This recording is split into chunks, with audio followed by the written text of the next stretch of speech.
Hi, this is artist Caroline Karp, and this is tip number 4 in my little series that I'm making for artists on how to put together a virtual art show. And you can look at my YouTube channel to see tips 1, 2, and 3. For the marketing one, I'm breaking it into 2 parts. So we'll have a tip number 5 the next time these roll out. And so the first thing that I started doing when I started marketing for my show was I created, or I'm actually in the process of creating, a marketing content calendar. And that's just the way that I set up my social media posts. And so I make sure that I'm engaging my audience, and I wanted to have, certain types of people as part of my audience, ones that I feel like would really connect with the type of art that I paint. So just really getting clear about who your collectors could be potentially, and you want to start educating them so that they could in the future potentially become really loyal clients or customers. So it's thinking about that, and then thinking about the kind of content that would engage those people. The next thing that I have been thinking about is, how do I turn the people that follow me on social media, how do I get them to go on to, say, a list of people? I call them my VIP circle of art lovers, but how do you get them to join your list, right? So it's that call to action that you put out that invites people to engage with you a little bit further, and maybe they get your newsletter each month or whenever you send it out. So it's just coming up with the call to action for that, and I have been working on that.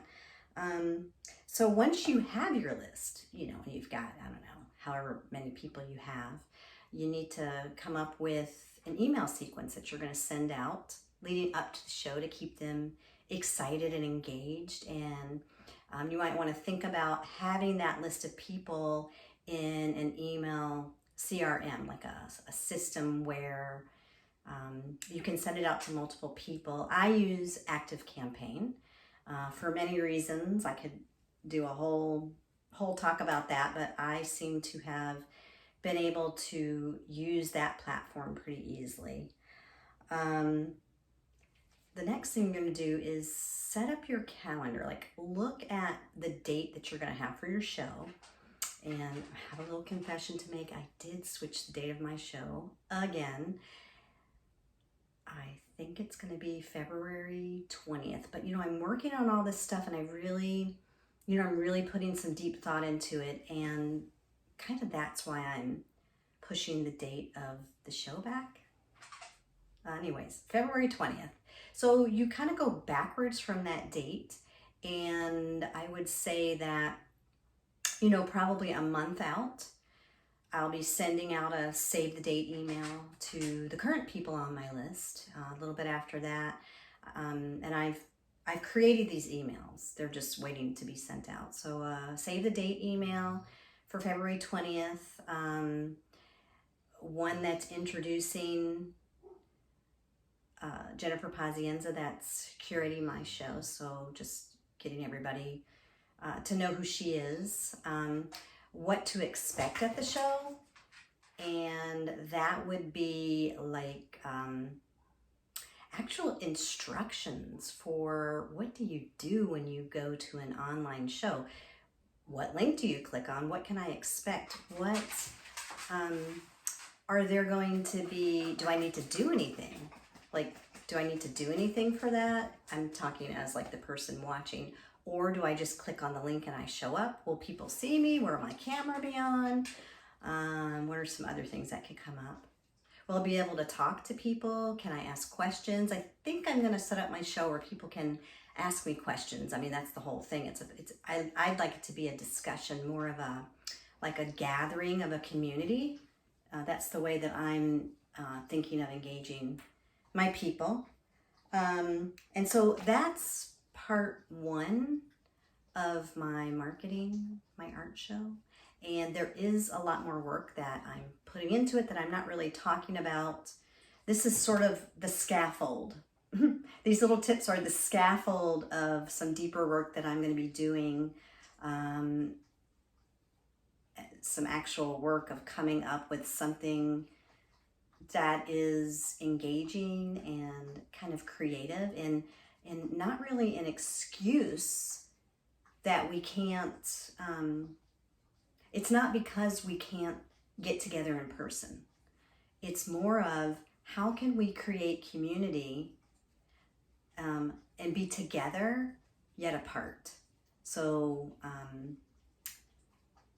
because it's, you know, this is all new, and it's new territory, and I'm actually really learning and thinking about it quite deeply. Like, what can I do in my marketing that invites people to a place, but they're not going anywhere, but yet they can come from all around the world and join me? And how do I get the message across that bring your friends, you know, your friends can come, and it becomes a cultural event, you know? When's the last time you got together with a bunch of people and talked about artwork?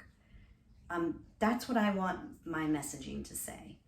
And different artists are going to have different messages for what they want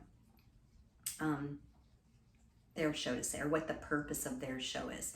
Now, if you have any tips for me on how to create that kind of community, I would love to hear them in the comments.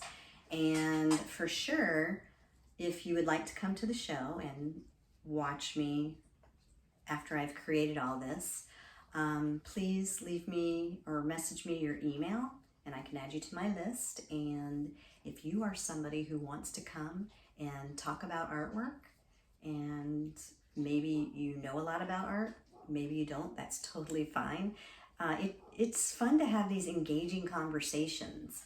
The last time I did one was up in DC, and I had an artist talk, and it was so enlightening just to hear what everybody had to say, and how they saw things differently than I did, and maybe, you know, they had a certain meaning that they were giving to the artwork. So that's also, it really is interesting for me to hear. So I would love for you to come to my gathering.